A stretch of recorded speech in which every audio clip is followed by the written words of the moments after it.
안녕하세요, 여러분. 여러분들 중 등산 해보신 분들 있으신가요? 제 주변을 봐도 한 번쯤은 다들 등산을 해본 경험이 있더라고요. 그런데 재미있는 건 첫 등산의 기억이 어땠느냐에 따라 반응이 극명하게 갈린다는 거예요.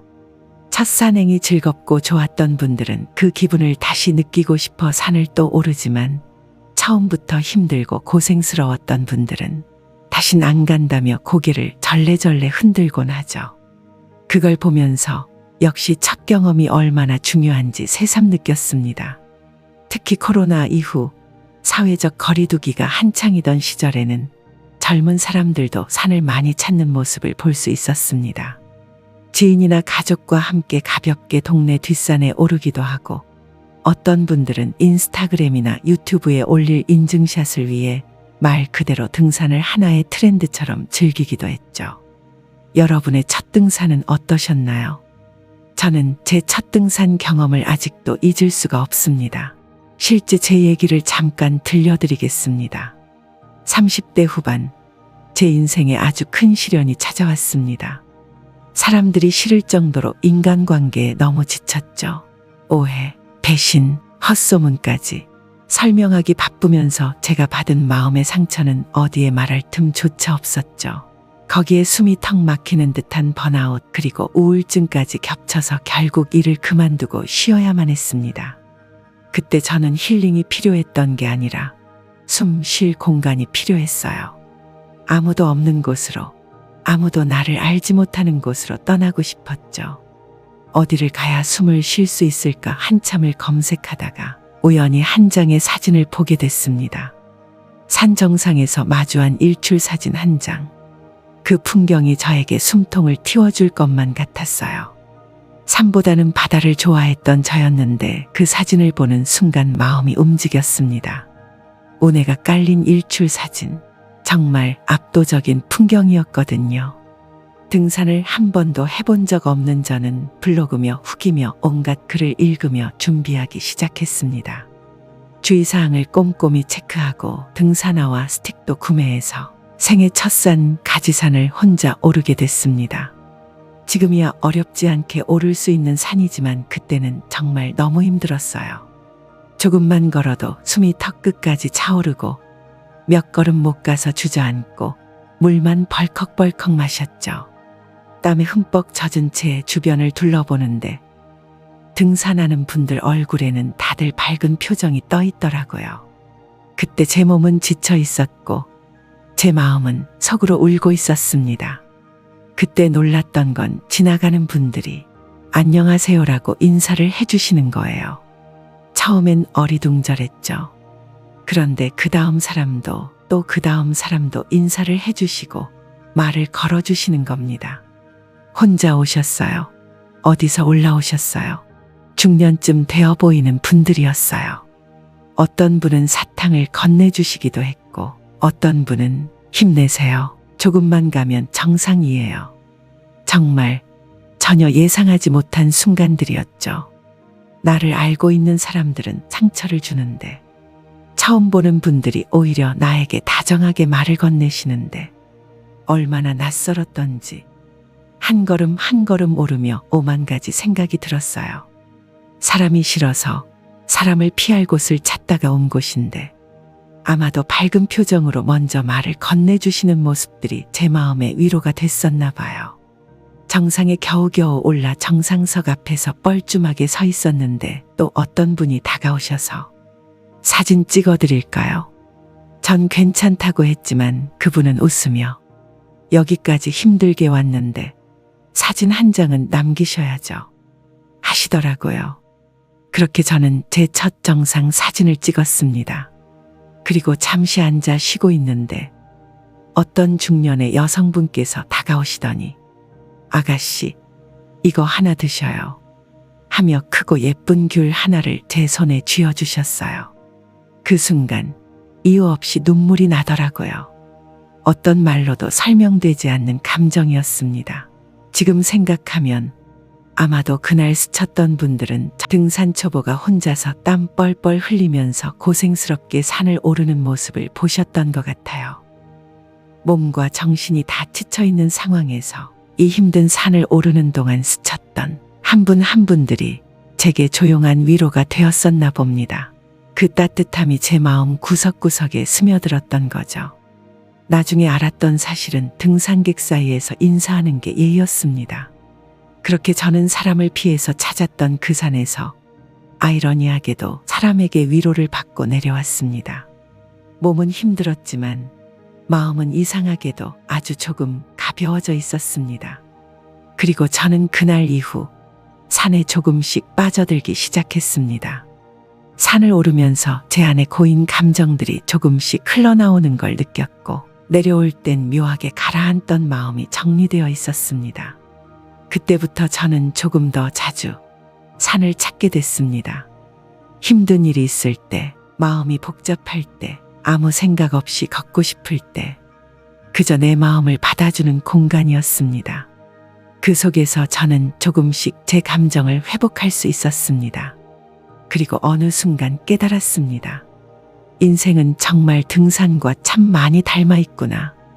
산을 오르다 보면 꼭 옆 사람과 속도가 맞지 않더라도 함께 있다는 것만으로 힘이 되는 순간이 있습니다. 말없이 걸어도 좋고 가끔은 서로에게 여기부터 능선길이야 혹은 쉬었다 가자고 말을 건네기도 하죠. 누군가는 먼저 가기도 하고 누군가는 뒤처지기도 합니다.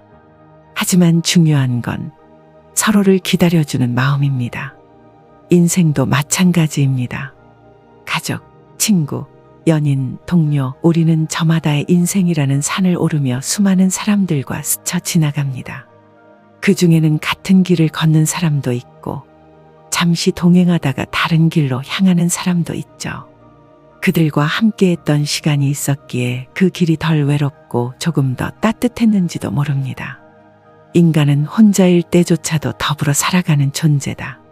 동반자가 있다는 건 누군가와 보폭을 맞추는 일이자 때로는 그 사람의 짐을 잠시 대신 들어주는 일입니다. 혼자 걷는 길도 의미 있지만 함께 걷는 길은 그 자체로도 큰 선물이 됩니다. 등산을 하다 보면 중간중간 벤치나 바위 위에 앉아 쉬어가는 시간이 있습니다. 그 시간은 걷지 않는 시간이 아니라 다시 걸을 힘을 얻는 시간입니다. 멈췄기 때문에 주변 풍경을 볼 수 있고 고개를 들어 하늘을 바라볼 여유도 생기죠. 우리 인생도 때때로 멈추는 용기가 필요합니다. 무작정 앞으로만 가려고 하면 어느 순간 번아웃에 부딪히게 됩니다. 모든 것이 빠르게 변하는 시대일수록 멈출 수 있는 용기가 필요하다. 잠깐 멈춘다고 실패하는 게 아니라 그건 앞으로 더 나아가기 위한 준비일 뿐입니다. 때로는 쉬는 걸 두려워하지 않아야 합니다. 쉬어야 방향을 다시 정할 수 있고 내 마음이 어떤 상태인지도 살필 수 있으니까요. 쉬는 것도 결국 걷는 여정의 일부입니다. 산의 정상에 올랐을 때 느끼는 감정은 참 묘합니다. 해냈다는 뿌듯함, 세상을 다 가진 것 같은 시원함. 하지만 그 감정은 생각보다 오래가지 않습니다. 잠시 경치를 감상하고 사진 한 장을 남기고 나면 우리는 다시 내려갈 길을 고민하게 됩니다. 이건 인생에서도 마찬가지입니다. 하나의 목표를 이루고 나면 우리는 또 다른 방향을 찾게 되죠. 그럼 이제 뭐 하지? 라는 질문이 찾아옵니다. 삶의 목적은 목적 그 자체가 아니라 그것을 향해 가는 여정 속에 있다. 그래서 더 중요한 건 정상 그 자체보다 그곳까지 어떻게 걸어왔느냐는 겁니다. 어떤 마음으로, 어떤 사람들과, 어떤 경험을 하며 여기까지 왔는가. 정상은 잠깐의 보상일 뿐, 진짜 의미는 그 길을 오르는 과정에서 쌓인 이야기 속에 있습니다. 사실 산에서 가장 많이 다치는 구간은 올라갈 때가 아니라 내려갈 때입니다.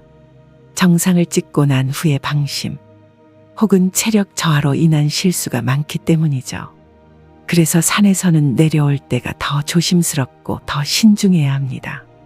인생에서도 비슷한 부분이 있습니다. 어떤 위치에 올라갔든 어느 정도 성취를 이뤘든 그 다음 단계에서는 더욱 겸손하고 따뜻한 시선이 필요합니다. 자신이 지나온 길을 돌아보고 뒤따라올 누군가를 위해 길을 정리하고 조언을 나눌 줄 아는 사람이 되어야 합니다. 가장 현명한 사람은 자신이 올라온 사다리를 치우지 않는 사람이다. 산을 내려오며 길을 만드는 사람은 그 자체로 또 하나의 등불이 됩니다. 우리도 언젠가 그런 사람이 될 수 있다면 그건 인생이라는 등산길에서 얻을 수 있는 가장 큰 의미일지도 모릅니다. 세상엔 수많은 산이 있고 그 산마다 풍경도 난이도도 다릅니다. 어떤 사람은 험한 암벽을 오르며 성취감을 느끼고 어떤 사람은 완만한 숲길을 걸으며 자연과의 교감을 즐깁니다. 산에 우열이 없듯이 인생에도 정답이란 건 없습니다. 우리는 종종 다른 사람의 속도, 길, 성과를 보며 나를 비교하곤 합니다. 하지만 중요한 건 내가 지금 오르고 있는 이 산이 나에게 어떤 의미인지입니다. 다른 사람보다 뛰어난 것이 중요한 것이 아니라 어제의 나보다 나아지는 것이 중요하다. 누가 더 높이 오르느냐보다 나는 지금 나의 리듬으로 잘 걷고 있는지가 더 중요하죠. 인생이라는 등산은 남과의 경쟁이 아니라 자신만의 풍경을 만들어가는 여정입니다. 남이 오르는 산을 부러워하기보다는 지금 내가 오르는 이 산에서만 볼 수 있는 아름다움을 발견해 보세요. 오르막이 있으면 반드시 내리막도 있습니다. 숨이 차오르고 종아리가 뻐근해지는 오르막을 견디고 나면 그 뒤에 이어지는 내리막에서 우리는 잠시 숨을 고를 수 있게 되죠. 그렇게 오르내림이 반복되는 길 위에서 우리는 삶이란 결코 한 방향으로만 흐르지 않는다는 걸 배우게 됩니다. 등산을 하다 보면 숨이 턱 밑까지 차오르고 때로는 길을 잃어버리기도 합니다. 계획했던 길이 막혀 돌아가야 할 때도 있고 표지판 하나 없어서 두리번거리며 헤매야 할 때도 있죠. 발걸음을 멈추고 주위를 살피는 그 순간 우리는 조금 더 천천히 더 주의 깊게 세상을 바라보게 됩니다. 비를 맞을 때도 있습니다. 갑자기 쏟아지는 소나기에 우비 하나 없이 젖은 채 걷기도 하고 안개가 자욱해져서 앞이 보이지 않을 때는 그저 감으로 느낌으로 한 걸음씩 내딛어야 할 때도 있습니다. 그리고 바람은요. 참 묘합니다. 온몸에 땀이 흥건하게 젖어 있을 때 문득 불어오는 한 줄기 바람이 얼마나 시원한지 그 찰나의 순간에 우리는 살아있음을 느끼죠. 하지만 또 어떤 바람은 너무 거세고 차가워 몸을 가누기 힘들 만큼 세차게 몰아칠 때도 있습니다. 그럴 땐 나뭇가지에 몸을 기대기도 하고 잠시 걸음을 멈추고 그 바람이 지나가기를 기다리게 되죠. 우리의 삶도 그렇지 않나요? 예고 없이 다가오는 시련과 흔들림, 그 와중에도 우리를 잠시 살게 해주는 작은 위로들이 있습니다. 차가운 바람 속에서도 우리를 살리는 건 바로 그 사이사이 스며드는 따뜻한 순간들이죠. 그리고 그 길 위에는 아름다운 풍경이 있습니다.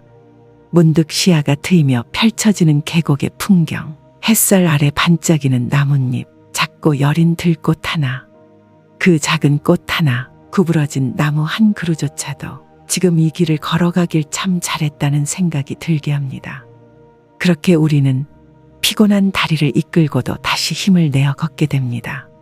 왜냐하면 그 길의 끝에는 뭔가 보이는 것만이 아니라 느끼는 것이 있기 때문입니다. 그 길 위에서 우리는 배우고 때론 울고 그리고 아주 천천히 다시 살아갑니다.